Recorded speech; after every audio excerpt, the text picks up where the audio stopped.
কই গেছিলা তুমি? টুম্পা ভাবির কাছ থেকে 1 কাপ চিনি আনতে গেছিলাম। বাসায় বয়ম ভরা চিনি থাকে, তুমি পাশের বাসার ভাবির কাছ থেকে চিনি আনতে গেছো কেন? আমাদের ঘরের চিনি মিষ্টি কম, তাই ভাবির কাছে গেছিলাম। আজকে এমন পিটান পিটাবো, ঘরের লবণ তোমার কাছে চিনির মতো লাগবে।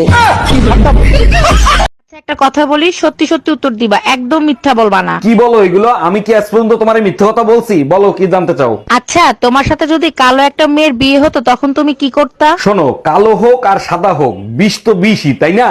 এই খান সাহেব তোমাকে পিটাইছে কেন? কি করছো তুমি? তুমিই তো বলছিলা খান সাহেবের বউজানি তোমার সাথে দেখা করে। বলছি, তার জন্য তো তোমাকে মারতে পারে না। কি করছো সেটা বলো। আমি শুধু খান সাহেবরে বলছি, মিসেস খান কি আছে? কি ব্যাপার, তোমার আজকে এত খুশি খুশি লাগতেছে, কাহিনী কি? 1 মিনিট, তোমার দুলোবাইর ফোন। হ্যাঁ সাগরদা বলেন, পার্টি দেবেন কখন? অরুণদা, যদি শালি হয় তাহলে পার্টি আমি দেবো। আচ্ছা ঠিক আছে, শালা হলে আমি পার্টি দেবো। কার শালা শালি হবে? কি উল্টো পাল্টা বলতিছো? তোমার মা আমার।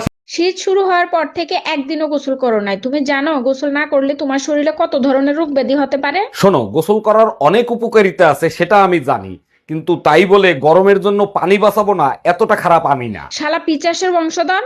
আরে ভাবি, এই শীতে কোথায় যাচ্ছেন আপনি?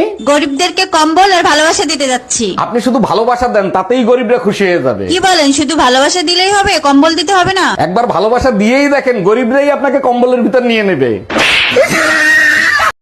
হ্যালো গুগল, বউয়ের জন্য একটা বীমা করতে চাই। এটা খুবই ভালো সিদ্ধান্ত। আচ্ছা, বীমা করার পরের দিন যদি বউ মারা যায় তখন কি পাবো? যাবজ্জীবন জেল অথবা ফাঁসি। Bye bye.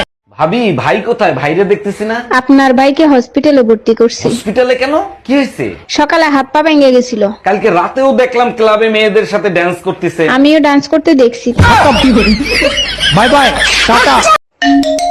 হ্যালো, আপনি কি মন্টুর বাপ বলতেছেন? জি মন্টুর বাপ বলতেছি। তাড়াতাড়ি সদর থানায় চলে আসেন। থানায় কেন? কি হয়েছে? আমার ছেলে কি করছে? আপনার ছেলে গাছ লাগাইছে, তার জন্য তাকে ধরে আনা হয়েছে। আরে গাছ লাগানো তো খুব ভালো কথা। শালা গাজার গাছ লাগাইছে।